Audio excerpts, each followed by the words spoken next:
Ja, men hej och varmt välkomna tillbaka till O-ringen TV. Vi är ute i kylan igen i fantastiskt fint vinterväder. Jag står här vid lunsen och när det är lunsen så vet ni ju såklart vem vi har att göra med idag. Det är ju såklart Janne Troeng som vi har bakom kameran här. Håller i kameran. Jag kan ta den där så kan vi... Tjena Janne! Hur är läget? Jo men det är bra. Har du saknat lunsen? Ja, men det saknar man ju alltid. Ja, ja. Givetvis. Vad ska vi titta på idag? Idag ska vi snacka lite grann om målsättningar. Det handlar inte precis om lunsen, men lite generellt om målsättningar och sen vad kan man ha för, eller sätta upp för övningar konkret för att liksom närma sig den där målsättningen ett litet steg. Ja, så hur man motiverar sig lite grann också. Ja, precis. Och sen ska vi avsluta lite med en sträcka, en kompasssträcka också. Precis. Det kommer bli riktigt fint tror jag. Lite kallt är det just nu. Lite kallt är det, ja. Vi ska sätta igång. Ja, vad är det? Minus 10 typ? Ja, det har krupit ner mot 10, men väldigt fint.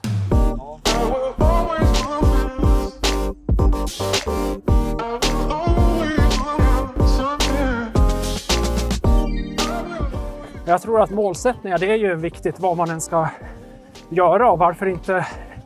Det är klart att O-ringen, det är ju en guldmålsättning på så sätt att det blir en motivationshöjare såklart för att göra träning. Man gör det där extra passet som man inte hade gjort annars för att man har ett tydligt mål. Sen är det klart att då får man ju försöka hitta någon träning som passar för att man faktiskt ska bli lite bättre på O-ringen då. Och det behöver inte alltid vara den här perfekta liksom lunsenlika träningen kanske. Så jag tror det viktigaste är att man gör någonting som man inte hade gjort annars. Det beror på vilken nivå man är på och sådär va. Ja. Men just att ta ett steg och köra en träning som man känner att det här har jag faktiskt inte gjort förut. Då blir man ju lite taggad. Och sen såklart att man kan göra det tillsammans med någon annan. Att man har ett gemensamt mål. Ja. Då blir det faktiskt lite lättare att ta sig för det där. Ja. Man kan peppa varandra. Ett klassiskt tips, men inte desto mindre sant för det. Så det är väl lite... Det är ju ganska så vanligt att man siktar på typ Vasaloppet eller Lidingöloppet eller O-ringen. Vad det nu kan vara för någonting. Och det är ju liksom det är ganska drivande att ha något sånt. Jo, men det är ju det. Och det är klart att i de här tiderna så finns det ju en hel del osäkerheter hur saker och ting kommer att bli. Men jag tycker nog inte att det är ett skäl att inte sätta upp det där målet. Det kanske är snarare ännu viktigare att sätta upp ett mål då. Att vägen till målet tycker ju många, jag tror både motionärer och elitidrottare också för den delen, tycker kanske den del som egentligen är mest värd när man summerar ihop allting efteråt. Att man har haft någonting att strävat mot under lång tid och bara det i sig gör ju att vardagen och utvecklingen blir bra. Ja.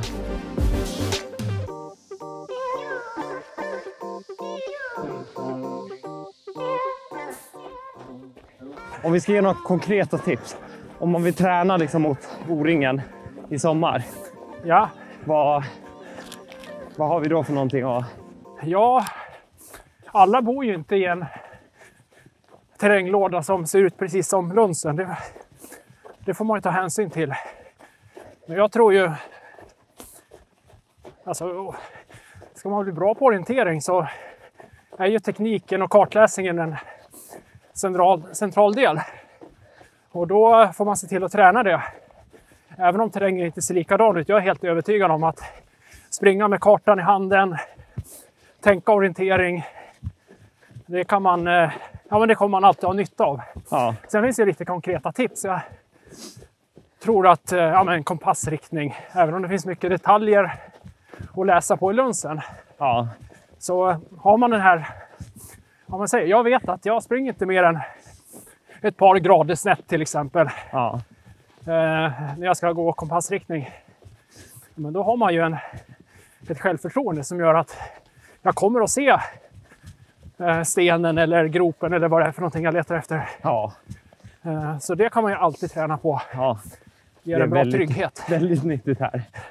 Det är aldrig dåligt, skulle jag säga. Nej, det är ju aldrig dåligt, men extra nyttigt här känns det som. Ja, och den här sluttningen ner på slutet, det är lite mer detaljfattig dessutom. Ja, det är det verkligen. Och här är djupsnö. Ja, men det är fin fluffig snö och det. Ja, det är det. Det är lätt att man tänker på vintern, nej men det är ingen orienteringssäsong. Och ja. Jag tror man kan träna väldigt bra, även om en del terrängföremål och så döljer sig under snön, så har man motivationen för det, tror jag är väldigt bra. Ja. Att försöka köra någon orientering då och då, om det ges möjlighet. Ja. Det känns jobbigt när man sitter inne i värmen. Men det är bara ut och göra det. För man måste jävla bra efter. Ja, men där är ju själva kärnan i att ha en målsättning och gärna tillsammans med andra. Man gör några saker man kanske inte hade gjort annars. Ja. Och det är det som är utveckling. Och man gör rätt saker dessutom. Ja. Enkelt låter det när man snackar om det, men det är bara att bestämma sig som man säger. Det är svårt att genomföra. Men om man bara kan vara disciplinerad och ta tag i det så... Ja, men varför skulle man tacka nej till det liksom? Både få en bra utveckling, ha trevligt under tiden. Ja. Och sen också känna efter O-ringen-veckan, det där gjorde jag bra. Och jag var bra för att jag hade förberett mig. Då kan man verkligen vara nöjd över... Och man kan komma dit och veta att nu har jag gjort vad jag kan. Det är en skön känsla. Precis. Det kan bli en riktigt bra lördagkväll här efter sista etappen. Ja, precis. Nu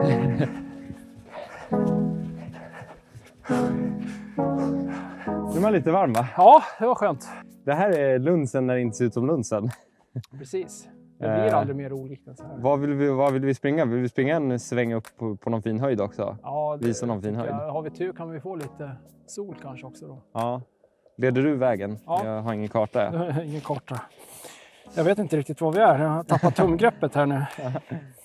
Fan, vi är utanför kartan nästan. Oj. Ja. Pinsamt. Ja, pinsamt. Där går det in en stig i alla fall. Vi har alltså bara sprungit på en väg för att vi ville bli lite varma. Vi kan väl ta rakt genom skogen här då. Ja, men det är väl alltid det är väl okej. Ett succékoncept. Oj, det var ganska mycket snö här. Ja, det är det.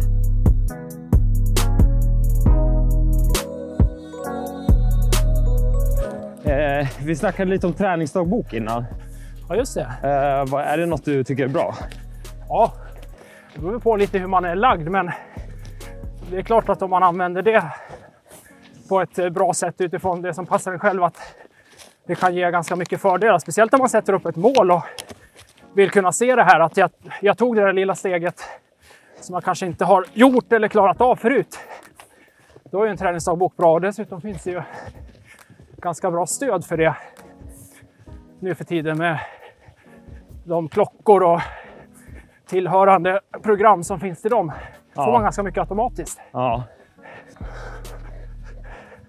Nu börjar det se lite annorlunda ut här. Ja, nu kommer vi upp i, som man kallar det för finlunsen. Egentligen är ju det mesta fint. Så att... en av finlunsen. Det finns många finlunser. Ja, men det här med att jobba mot mål, det är ju väldigt populärt i dagens samhälle i stort. Och när det gäller idrottsevent och tävlingar som man vill vara bra på. Ja. Så det kan ju vara, men lyfta det lite för O-ringen. Det kanske man inte tänker ens där, ja men då ska jag vara bra, eller jag ska inte missa någonting. Och den typen av tankar, det kanske är lättare att sätta upp målet rent spontant. Ja, men på fjällmaran, där och där, ja men då ska jag springa på den tiden eller jag ska komma i mål. Ja. Men att man hittar en ganska konkret målsättning även för O-ringen, det går ju. Ja, just det. Och kanske få med sig någon... Vad brukar du, inför O-ringen, vad brukar du ha för mål då? Ja, senast jag sprang så var målsättningen att jag skulle missa mindre än 5 minuter på hela veckan. Ja, just det. I bomtid då. Ja. Det gick väl inte så bra tyvärr. Okej. Men det tyckte jag var en ganska rimlig mål. Så jag hade inte liksom, jag var inte i läget att jag ville sätta upp något resultatmål så, utan jag ville fokusera på att orientera bra. Ja, men det är väl en bra målsättning. Jo, men det så går det är ett ju... tips man kan ha. Ja, det tycker jag. Det går ju att mäta ganska lätt om man utgår från windsplits till exempel, eller något annat. Jag har faktiskt inte en aning om var vi är någonstans. Annars så är det något vi hade i våran familj. De senaste O-ringen, 2-åringen tror jag, något sånt, så har vi haft att vi har haft en egen betting. Så man får liksom en summa som man kan spendera under veckan. Och så sätter vi upp bets på oj, jag tror du blev nästan. Oj, det vill man inte ha med.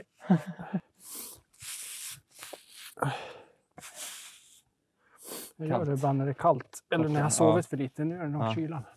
Nej, men man fick en låtsassumma av pengar då, som man fick spendera. Och sen så la vi upp bets. Och ett av betsen var att vad är sannolikheten att Simon kommer bomma så här mycket. Och då blev jag så sporrad att jag ville klara den här. För då alla bättre på att jag skulle bomma mer än det. Så då ville jag gå så rent lopp som möjligt. Och det var verkligen peppande för mig att hålla ett rent lopp. Och det drog du ner på ganska farten bra, då, eller? Nej, jag tror faktiskt inte jag gjorde det. Om jag inte gjorde det omedvetet. Men det hjälpte mig faktiskt. Ja, så det är kanske också något sånt man kan hitta på. Något som verkligen... Ja, men det är väl det där lilla som... Nu ska jag göra någonting som jag inte hade tänkt på annars. Ja. Och du blev bättre av det i det här fallet. Ja, det är ganska enkelt om det funkar. Ja. Och man kan inte förlora så mycket på det, känns det som. Nej, precis. Någonting, jag vet inte, jag tror också lite så här när någon bettar på att jag kommer bomma då skärper jag till mig. Ja, precis. Det taggar igång mig lite. Ja, precis. Men det är väl ungefär som man har sagt att men nu ska jag vara bra på det här på O-ringen, eller jag ska springa på den kilometertiden eller missa så här lite och få med sig någon kompis på det. Alltså, ja, precis. Då har man har liksom lagt upp ribban och den vill man inte putta ner i onödan. Precis. Ja. Man måste liksom sätta lite, sätta lite stakes. Ja, men lite press. Lite lagom sådär. Ja. Det tror jag är bra, men även liksom på ren motionärsnivå. Gör ju grejen lite roligare. Ja, precis. För övrigt ganska kul att sätta upp egna bets. Betting. Det är fina. Det var låtsaspengar ändå, sa du? Ja, låtsaspengar, precis. Ja. Så det kan jag rekommendera. Det är ganska kul faktiskt. Då får man liksom en tävling i tävlingen. Liksom. Och så får man se vem som har mest pengar i slutet av veckan. Jag tycker vi springer rakt in ditåt. Ja, för det ser så himla rakt över myren. Jag hoppas att det inte är för blött. Men vad tror du om det? Jo, men jag tror isen håller. Ja, betta på det. Ja, vi bettar på det, ja, precis. Nu vet jag dessutom var vi är någonstans. Ja, härligt.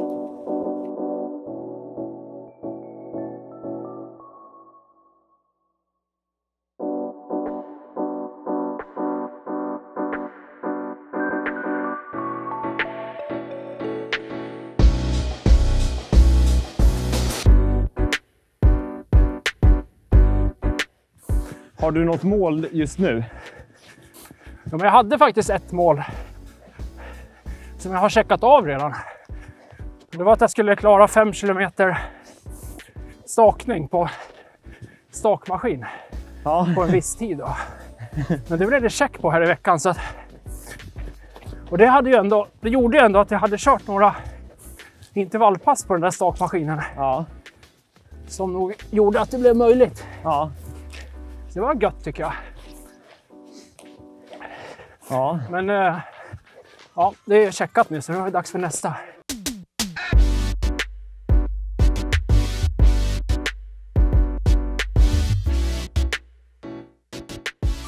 Har du full koll, Janne? Det här kanske är din sämsta prestation. Ja, men jag skulle säga halvbra koll. Jag har slarvat lite i kartläsningen här. Ja. Nej, men det är faktiskt, jag har inte hållit så mycket i kartor på sistone här. Och det är väl någonting man kan tänka på också. Att just det här att liksom ska man bli bra på någonting i teknik, då måste man ju lägga tid på det. Det gäller ju allting. Och även orienteringsteknik. Och det tror jag de vintrar när man har tränat liksom riktigt mycket med karta, då sitter det där i ryggmärgen. Det är klart man hinner bygga upp det till ett O-ringen som är i juli. Så. Men jag tror på att liksom, om motivationen tillåter att man springer mycket med karta och rör sig mycket med karta, då är det en stor fördel. Ja, så det räcker inte med att bara kolla på våra videos här. Man måste också ut i skogen och köra lite. Ja, man måste göra något. Ja. Det är det där som man ska göra extra då. Nytt. Ett priopass. Ett priopass, som man kallar det. Ja, vad är ett priopass för någonting? Ja, priopass. Ja, men det är väl det där passet som man gör för att man hade satt upp ett mål. Ja. Och då behöver jag faktiskt träna på det här och göra lite annorlunda för att bli lite bättre. Ja. Det kan man väl kalla det. Men lite mer eftertanke. Ja, precis. Ja. Det är bra. Vi springer ner och så kör vi den där sträckan. Precis. Kompassen. Ja, kompassen.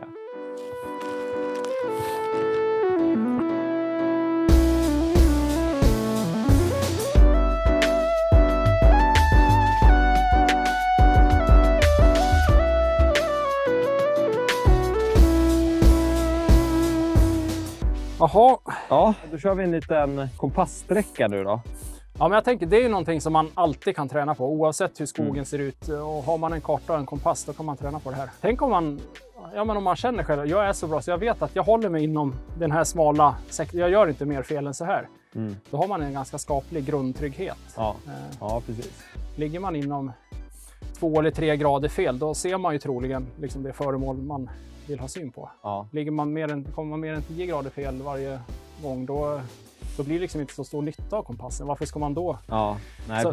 Sen har ju alla sin teknik och hur man tänker hur man ska göra rent praktiskt. Jag gillar ju den här linjen då som ligger på kompassen som visar kompassens riktning. Och så det är nästan så att jag liksom kan sätta upp armen så här i skogen ibland.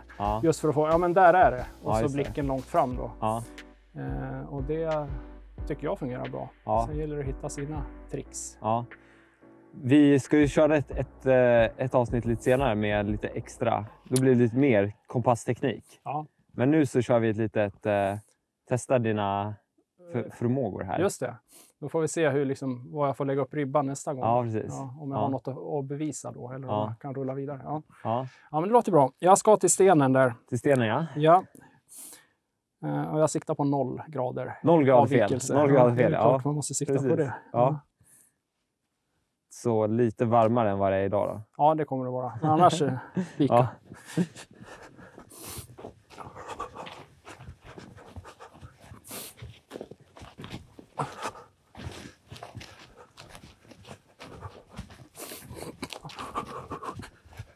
Det gäller ju att inte bara kolla på kompassen när man börjar bara, utan det är ju ganska ofta så man behöver kolla att det går åt rätt håll.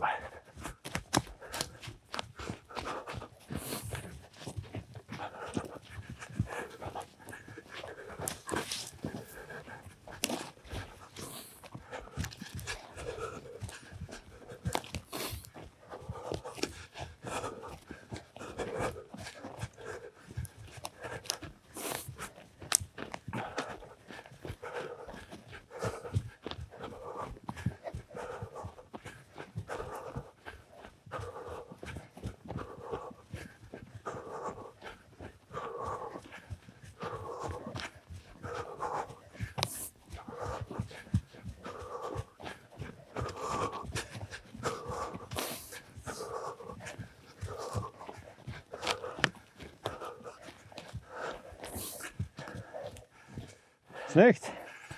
Ja, det var ju rätt rakt på. Ja, men det var ganska kort. Ja.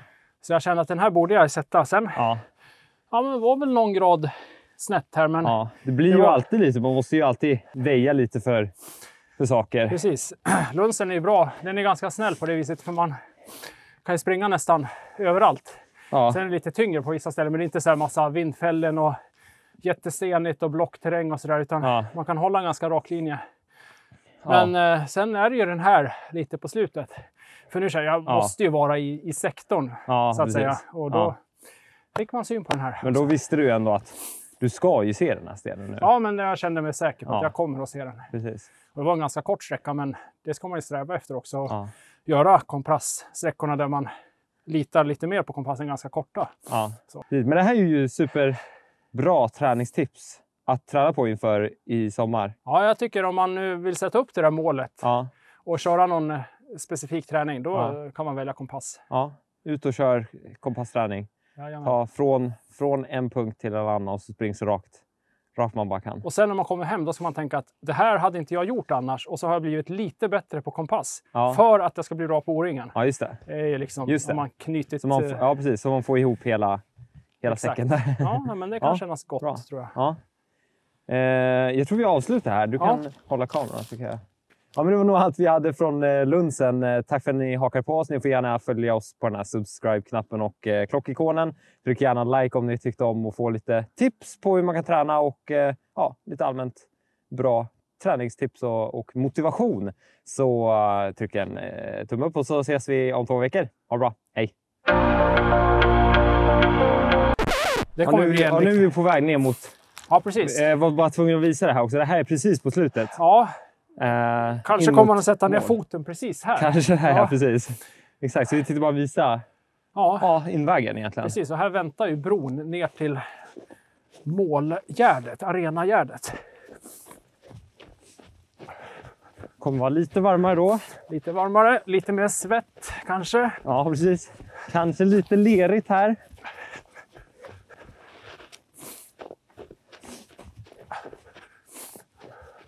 Och här blir det... jag tror den är där borta, va? Du tror den är längre dit? Jag tror den är där borta. Ja, här var det en stor grop. Här vill man inte ha en bro.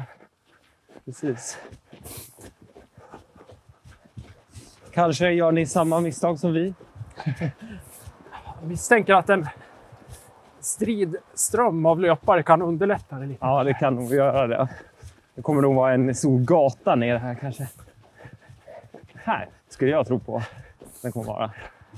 Vackert. Ungefär. Ja, det kommer ju bli lite mäktigt alltså. Ja, faktiskt. Öppnar upp sig. Ja.